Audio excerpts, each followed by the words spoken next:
Welcome to The Writing Life, the podcast for anyone who writes. I'm Steph McKenna. And I'm James Gill. From the National Centre for Writing, here at Dragon Hall in Norwich, England. In this episode, Isabelle King speaks to our recent writer-in-residence, Els Beerten. Els is an award-winning Belgian writer, and in this wide-reaching conversation she discusses how she develops characters, as well as uses the senses to bring places and people to life.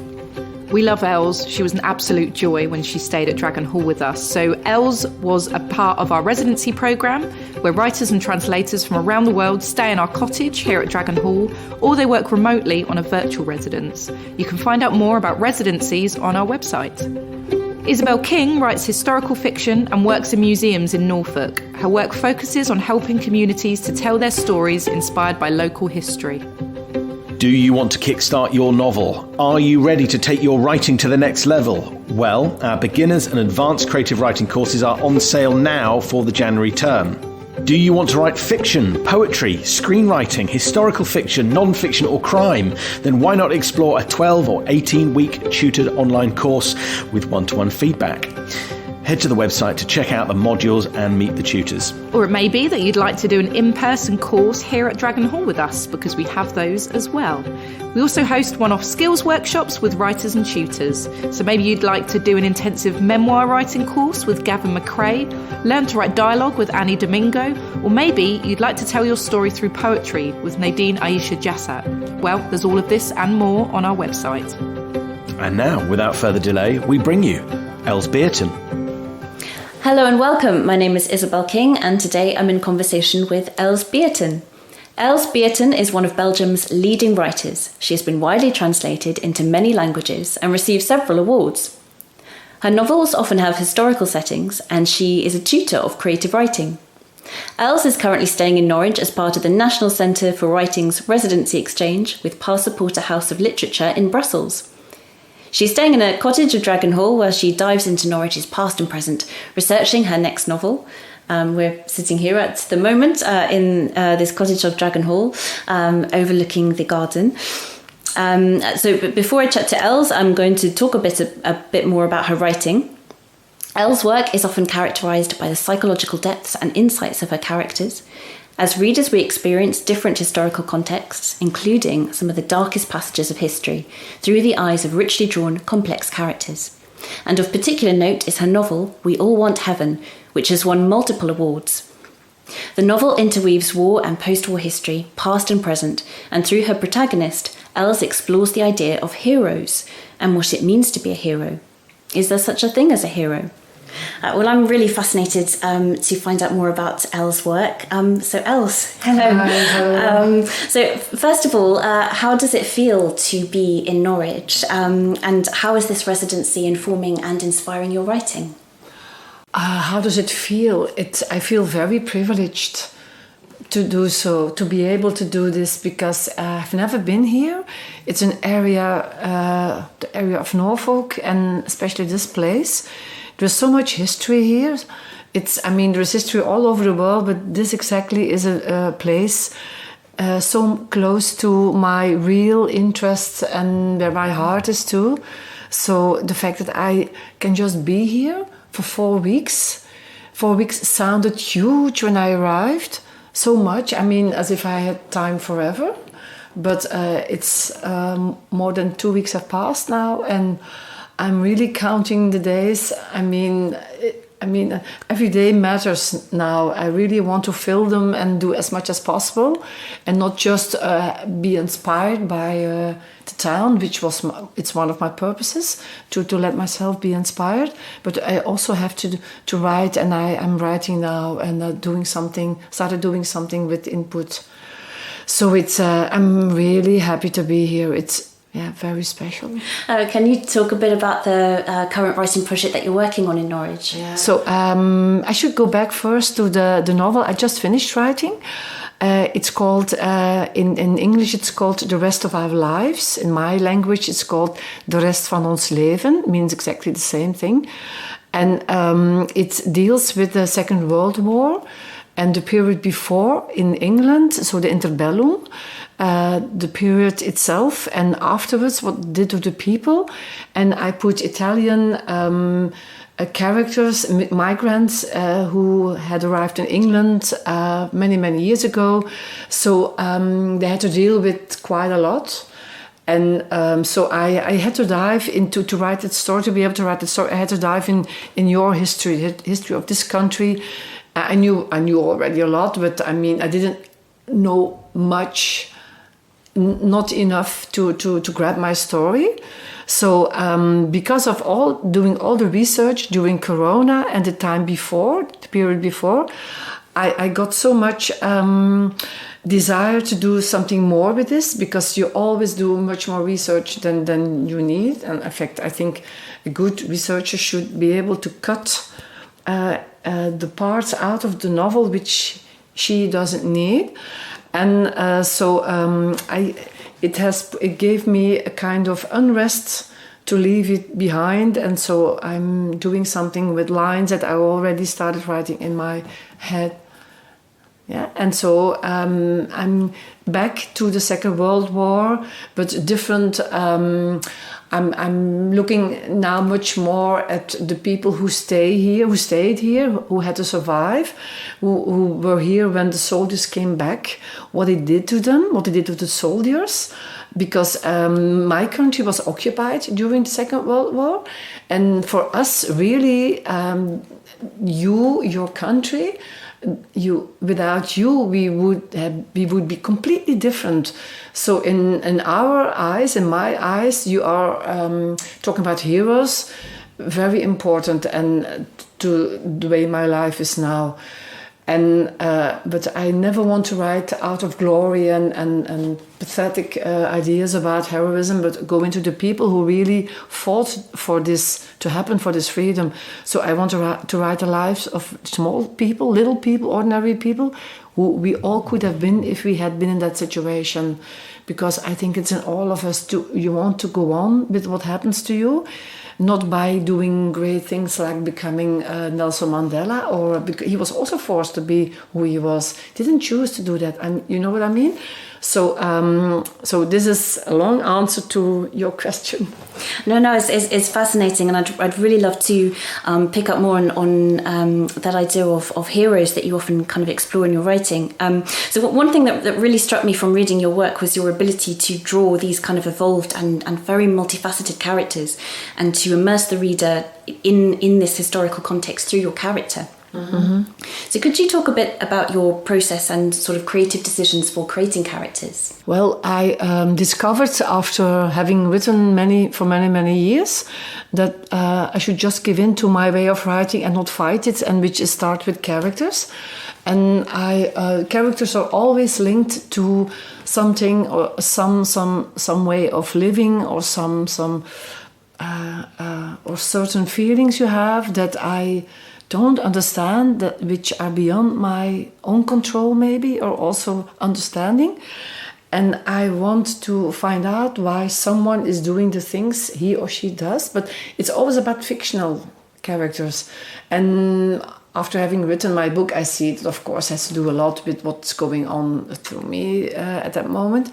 But I start from the character, and I write little scenes trying to grasp them, because I put them in situations. I never write an outline about what's going to happen, so I put them in situations which interest me. For instance, I know, for instance, if someone needs to go to fight in a war, so I have to write the leaving. How is it the departure? But how is he reflecting on this? Is maybe his girlfriend? Why is this happening? What choices does he make? And I want to crawl in the character. And first of all, I want to understand all the motives. But in order to be able to understand them, I have to like them and to love them. And you can fall in love with someone, but it takes quite some time. For instance, let me give you the example of one of the things I really want to write about now. It's about a girl.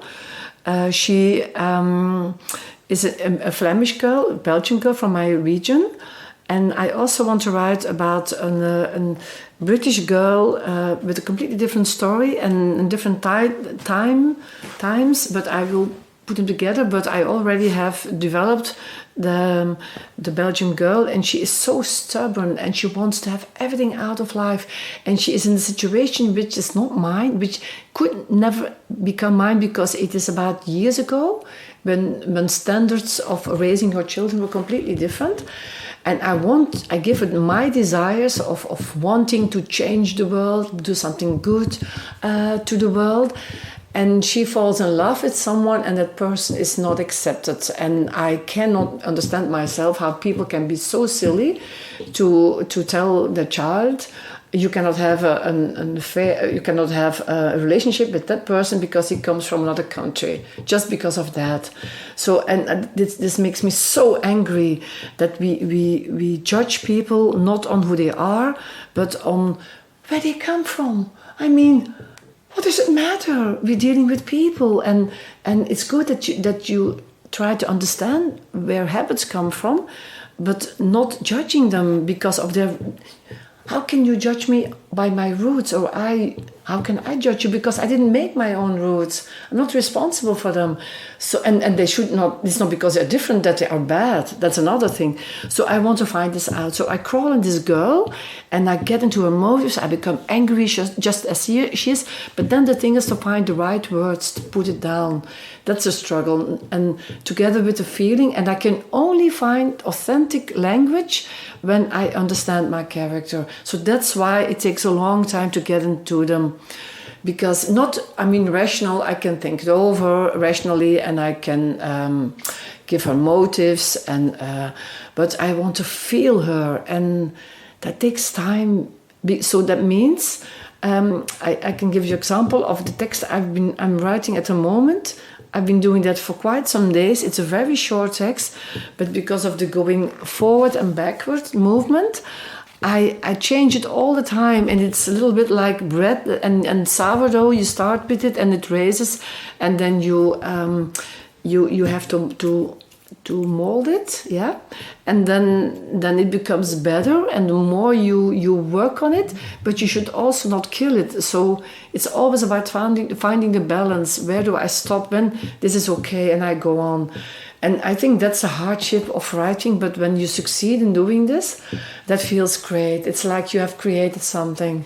Yeah, no, I'd love to pick up on this kind of idea of movement as well in your writing. Recently, I was actually lucky enough to be part of a get-together of writers with Els, and you talked about movement and sort of having a mind-body connection as a writer. And I found that really interesting because, often as writers, we are just sitting in front of our computers and imagining.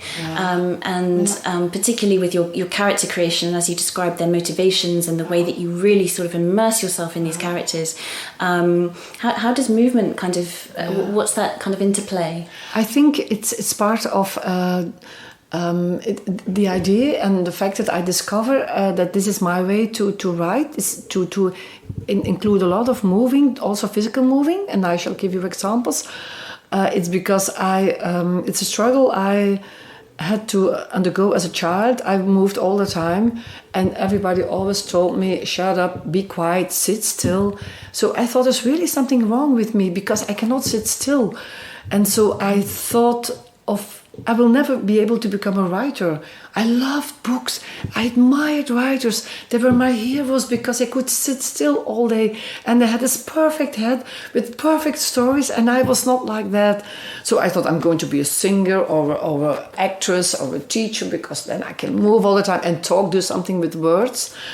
But then I started to discover while writing that because of the movement I make, it's just like my head works. My thoughts, they move all the time. And I really do a lot of associations all the time. All kinds of ideas come into my head. When I'm teaching, I really have to make choices. Okay, stop now. You're not going to go that bypath again. Just stick to what you want to tell the students, or they get lost. But when I write, I need this head to have my surprises, so to to find the little scenes I talked about to develop my character. I cannot think this beforehand because I know the power of my head, my movement. But when I get stuck, or when I've been writing too long, and then I start destroying what I'm doing, I can see it, and I start skip this. Then I need to go out, and then I tell my body, okay, you know what's going to happen now? Yes, you do? Okay. So open yourself up, and then it's like there is a river coming inside my head, and the new thoughts come in, and I don't have to do anything for it. It just happens like that. And I think, well, this is what scientists say, that our head is full of, it's a nervous system, the way we think, how do you say this in English? Neurological, I mean, yeah, and so so if it's all part of us and it's connected. So if we move, it does something to. It's like running. Running makes you feel good or better because your body tells it's good to move. So your spirit gets the same message. Move on with what you're thinking, and I think creation is a way of not becoming. In Dutch, we have this word that you become like a stone, so that you have things move. And I want my writing is also my interaction with the world. I'm not a writer who sits and writes because of what's in my inside. What's in me, it's a result of my interaction with the world, and I want to take the reader through my eyes and look at the world and go into interaction with the world because of what I write, and not because of my great thoughts or what I've been thinking all day sitting on this chair, and then I'm making something I'm not. I think writers who pretend they are phony. Is that correct? And as a writer, and you probably have the same feeling, but I cannot talk for you because maybe you're not like this, but I really can be tough on phony. I really hate texts who lie. And I see it in a few lines. Okay, this is someone showing off the great intellectual, whatever, look at me. But I want to read it to look at my characters, because then I give them something, a gift, not at the inside of my head. So your writing is so much about connection with the reader, yes. Through kind of movement and through characters. This is how you connect with the reader to kind of identify and empathize with these different these different times and these different historical contexts. Mm-hmm. And I'd love to know a bit more about your research process. For these different historical contexts that you write about. Mm. Where do you start? So how do you choose which historical context that you want to set your story in? Yes, can you talk a little bit about that process? It's also I listen to myself. I always start from images that come into my imagination. Give you the example of the book I wrote. It's the first book I wrote on Second World War. Was We All Want Heaven, and I wanted to find that. That was the first time I started seeing my characters as little heroes, and I started to work around. I wanted to do something with the concept of hero, because I like to tell everybody that you don't have you're not making the you're not making the difference because of great things. What are great things? But it's in the little things. But and it's not because you don't succeed in your big plan that it wasn't worth living your life. You know this quote from Don Quixote. It is a quest. It's the quest. It's not the succession of the quest, but it's the fact that I do the quest, which makes all the difference to my life. Whether I lose or not doesn't matter. Only that I follow the quest. Huh? And then so life. I think if you give up the concept that you have to win all the time, so much freedom comes into your person, because you're just trying like everybody else. It means that if you fail, it's in fail between brackets. It's like you tried. Okay, this was not the right way. We do another one. So I wanted to develop characters. I wanted to develop this, but I needed a context. And then I knew, because of all the books I'd written before, listen, what does your head say? In my head said Second World War, Second World War. I thought, no, I don't want to write about the Second World War. I don't know anything about the Second World War. I have to look up so much about it, and I don't know where to begin. It's too much. But I'm also a character, and probably because I was told so many times to sit still, who always wants to check the boundaries, where. I thought, okay, if you think it's so difficult, then you're going to prove yourself now it's not true. Find out. But this thought came from my father, who was a child in the Second World War, and he saw the things happening in the village. He saw houses burned down, people torn out of their houses because they were collaborating with the Germans. And he saw this, and he thought it was adventure because he was only 8. So I thought, and he told me so many stories about the war, and those stories came popping up together with the desire to write about heroes. But I couldn't understand it, because I felt myself working towards a character who was a young boy of 17, who believed the Germans, who told him, fight with us and we will do something good to your country, which I cannot believe. How can you collaborate with someone who occupies your country? How come? And so I started to look in the history of why do people collaborate? What happens to me if I think I might do this? How does manipulation work? Can I be manipulated? Or else, please, come on, you're manipulated all the time without knowing it. But with ideas where people get killed. So the whole heroism of becoming a soldier and fighting for your country, my God, it is with your feet in the mud, and it's about, you suffer the post-traumatic stress syndrome. It is so much it is such a real thing, and so I started to grasp into. So I listen to I get images, and then I start developing, and the same with the book after that. I saw a woman. She was sitting on a chair, and she thought, as long as I sit in this chair, my life will not be over. And because she was a little bit a character, she was not in the book before, but in one way she was. There was a character which was so petrified that she got stuck in her life. And I thought, I want to do something. So, and then I listen, and then I get, the 50s, she's a singer. Singer? Why is she a singer? Oh, because I like to sing more. Should she become a singer? And then I start, and then I have a beginning, and then I tell myself it's too difficult. This next step, I don't know anybody who can help me out with this, and then comes a struggle, because I know once it is I put it in my own head as a plan.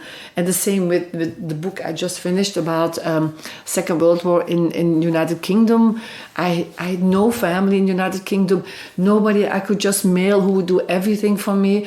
I had to find journalists and musea, and they did not want to reply, because who am I? So I really had to fight for my information. Or even on Facebook, I went into groups of Italians, and when they found out I was not an Italian, it was really hard, but I cannot give up when I feel there is a heartbeat in it. When it's not just thought of, it might be interesting, but when I feel there's a connection with me, and this is, I think, I learned to listen very well to myself being a writer, because it helps me to make the choices. And I keep telling this to my students when I teach creative writing. They ask me, how do you know when your text is finished? And then I tell them, well, I can feel it. And then they say, but how do you feel it? And then I have to admit that after all these years of practice, I also need a first reader who then tells me, Els, I really love it. And then I think, okay, so it is okay to think so myself. And when I feel doubt, then when I have a good first reader, then that person says exactly the same things. But it's very hard to judge your own text before you send it to the publisher. But in fact, you know a lot about if you take some distance, come back to it, and listen to your body and listen, and you get experience, then you also start reading your text better, but still, every time again, I think it's lost. Yeah, it's gone. Yeah. Is it quite difficult to give up on to know when to let go of your writing? No, when I really know, then it's but then give you an example of so the rest of our lives, the book that's just been released. So yesterday evening, I got the news that there will be a first reprint. So I'm really happy with that. So second edition will turn up. But already I had checked the text and I had found things I want to change. And I thought when we can do this, then it's perfect. So I still find, and that it's always after I get a chance to do it one more time. And nobody ever notices this apart from me. But now, then I can give it out of my hands. And it's out of my hands. And okay, now it's over to the next person's characters.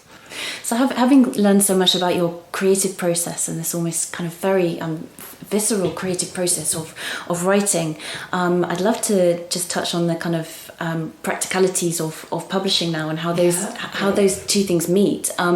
Your writing's often pitched at young adults and kind of sold in what we'd call a young adult market. Do you see yourself as a young adult writer?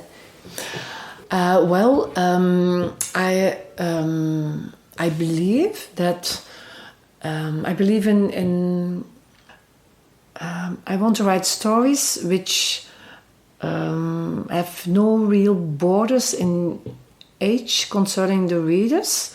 That means that I don't think when I'm writing this is meant for this age.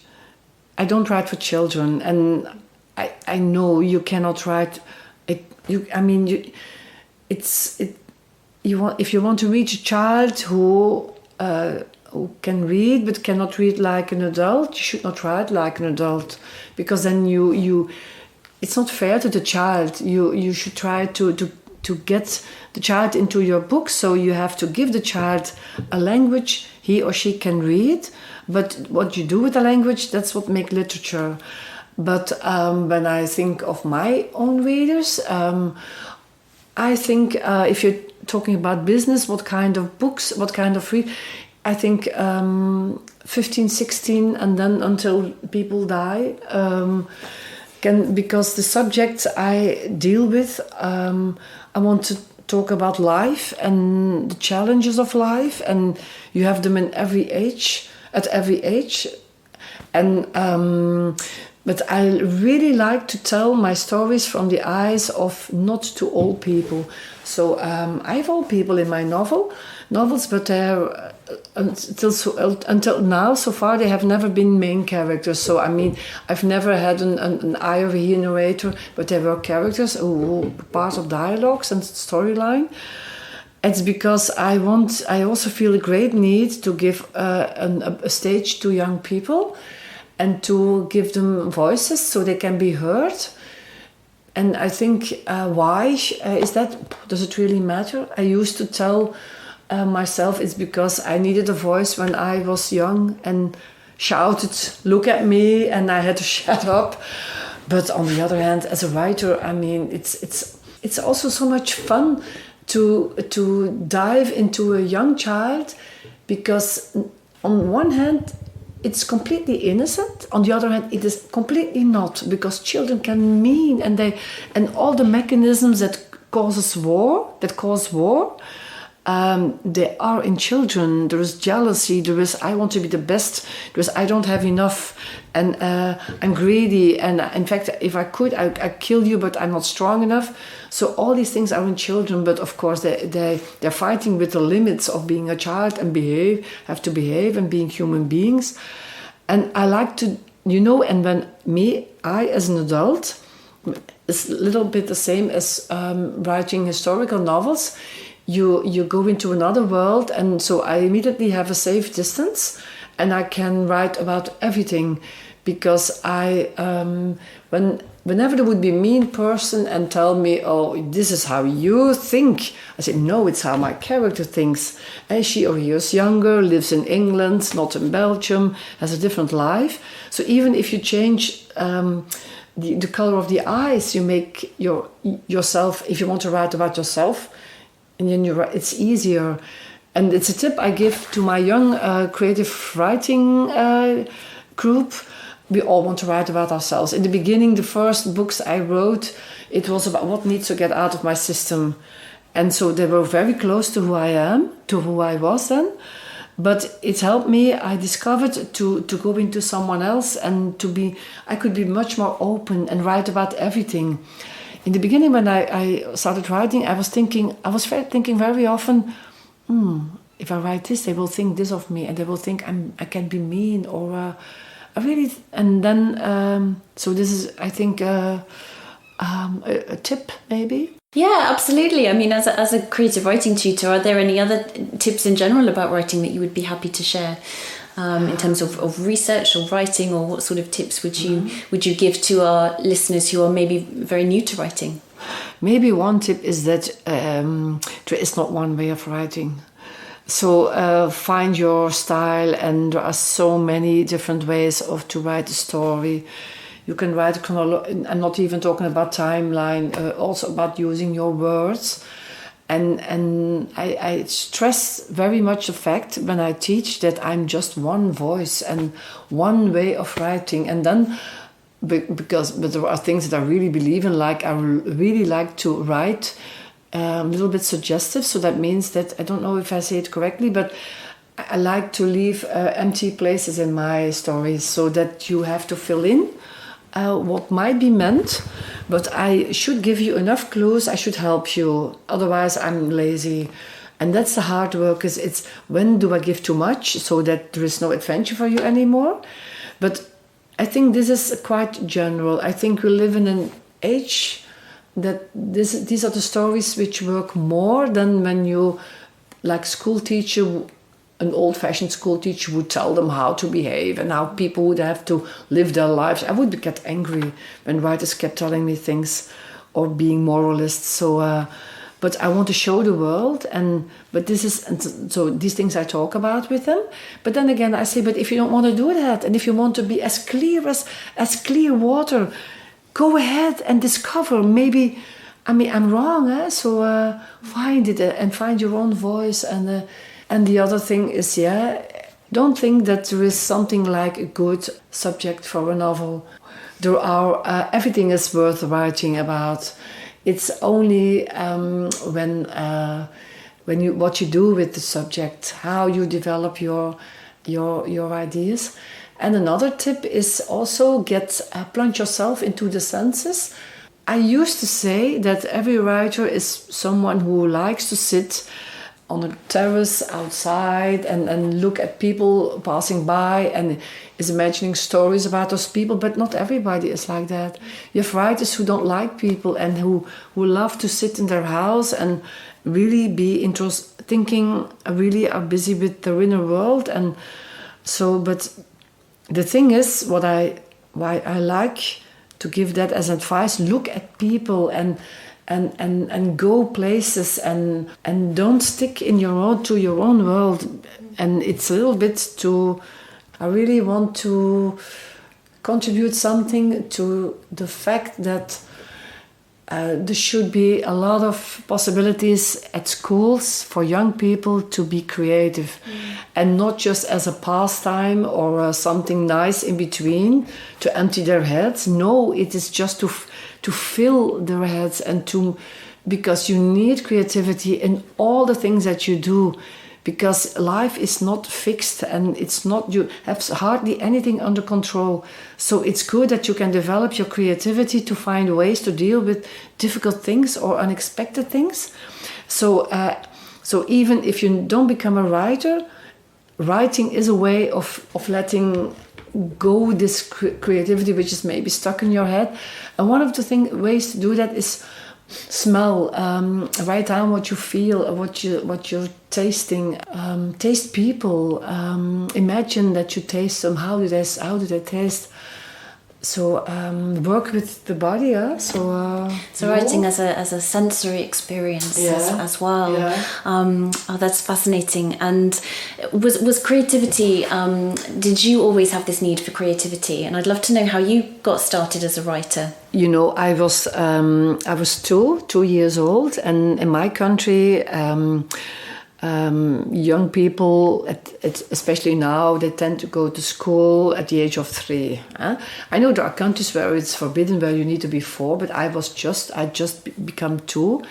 And when I was a young adult, I was 13, 14, and I had all the time, I was in fight with my parents. I discovered this. I was so cross because I thought they hated me. See, that's a proof. They took me to school to get rid of me. 2 is so young. And then I asked my mom, why did you do that? And she said, I was really angry. And she said, but you know, you knew so much. And I already had told you all the stories I knew. You knew all the games. So I needed someone else to inspire you, which sounds beautiful. But when I asked my dad, which I did because I knew he's going to tell me the truth, he said, well, you were too much. And it was, or I go crazy or you go crazy. So you had to go to school, and that was much closer to what I felt. I'm too much. I am too much, and I think that's what you mean by I was all the time inventing things, telling things, making up stories. Our house was surrounded by wood, so after school we threw our bags into the house kitchen. We ran outside the house into the woods, and there I invented stories, and then I was a kind of director, and we played the stories. You were the princess, he was a prince, she was a dragon, whatever. So I was all the time being creative, but I didn't realize that that was just me. I was not looking at myself as being creative. And then, but at school, I had good teachers, but not all the time, but once in a while I got really reprimanded. I had to, and we weren't hit when I was young, so I didn't get the cane or something else which hurt, but I was put into corners and I had to stand in a corner and shut up or write lines, so many lines. And I hated that. And when I was 10, we had a teacher. And she really was, she had no control of the class. So that's what I think now. We were quiet because we were afraid of her. So I don't think that she liked us, so her way of control was authority. So she was, she could not stand someone who talked once in a while. And you can imagine that I really was afraid of her. And I hated her because she was the boss. And then she had, at the end of her classroom, there was a bench, and she called this a donkey bench. And you sat on that bench if you had done something silly, and silly was not make a mistake, but was talk. So I sat there a lot. And then one day, I sat there again, and I really felt isolated, and I felt so unhappy and left out. And because she literally made it visible that I was different.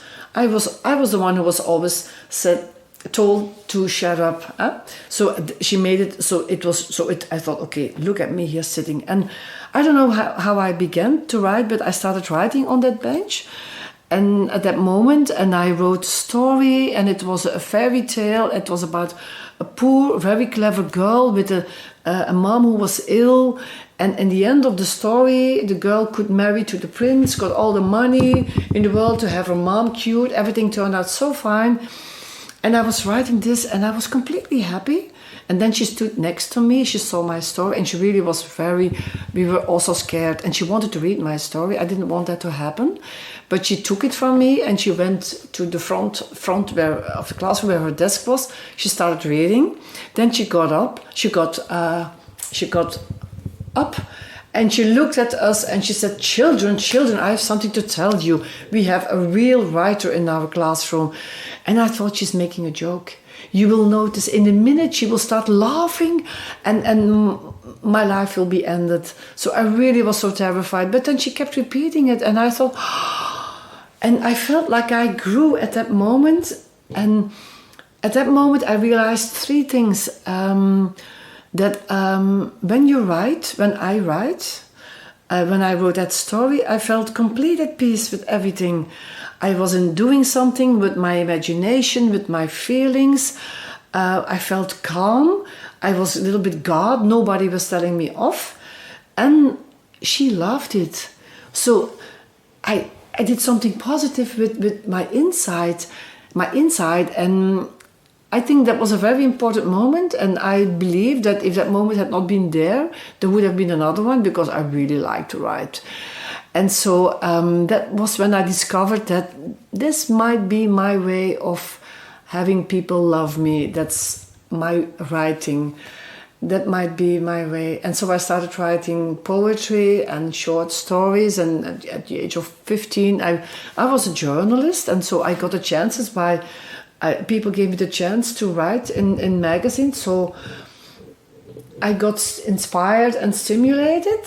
And all the time I felt so insecure, because one day they're going to discover it's not the case. But anyway, so I think that you need it. I think it's good to have the balance between I can do this and I love to do this and people like it, but yeah, is it really true?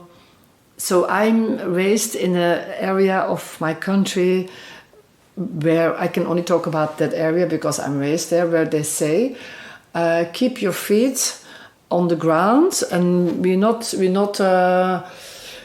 floating in the air. So I've been told, like, okay, feet on the ground, okay, and it's okay. I think it's good to come down again and look at yourself and think, look at her complaining about silly text. Come on, work a little bit harder, do it again. Tomorrow it will work, etc. So then, yeah. But it took me some time to really start writing books, because I thought, you have to be amazing, to start writing, to have the guts to tell yourself you might write a book. Oh, no. But I was, I think maybe your age. I was 24 when I started writing my novel, first one, and then got translated. No, not translated, but published, and then I began, yeah. Well, I'm glad you did get those novels published, because Els, it's been absolutely fascinating chatting to you and finding all about your life and your creative writing process, and it's really got me thinking about, writing as a way of kind of community building. That's one thing that really came through, and kind of building these connections with readers. And writing as a sort of a sensory process, and thinking about it, just outside of just sitting at a computer. So thank you so much for your time. I could talk all day. It's been so interesting, yeah, but I'd better close there. But I'm really looking forward to reading. Thank you. I whatever hope you write about one day Norwich. Yeah. Okay, thank you very much for your great questions, because they really went to the things that matter to me. So thank you for that. Thank you. Yeah. Fantastic. Thank you, Els. Thank you. Bye. Bye. If you have questions or want to get in touch, you can find us on Instagram and Twitter @WritersCentre, and you'll find us on Facebook by searching National Centre for Writing. Don't forget to sign up to our weekly newsletter by visiting nationalcentreforwriting.org.uk and clicking the orange drop-down box on the homepage. As a UK registered charity, we rely on the generosity of our supporters to make our work possible. You can make a donation over on the website today by hitting the Support Us button in the top nav. Don't forget to subscribe, rate and review us, because it helps other writers to find the podcast. Thanks again, keep writing, and we'll catch you on the next episode.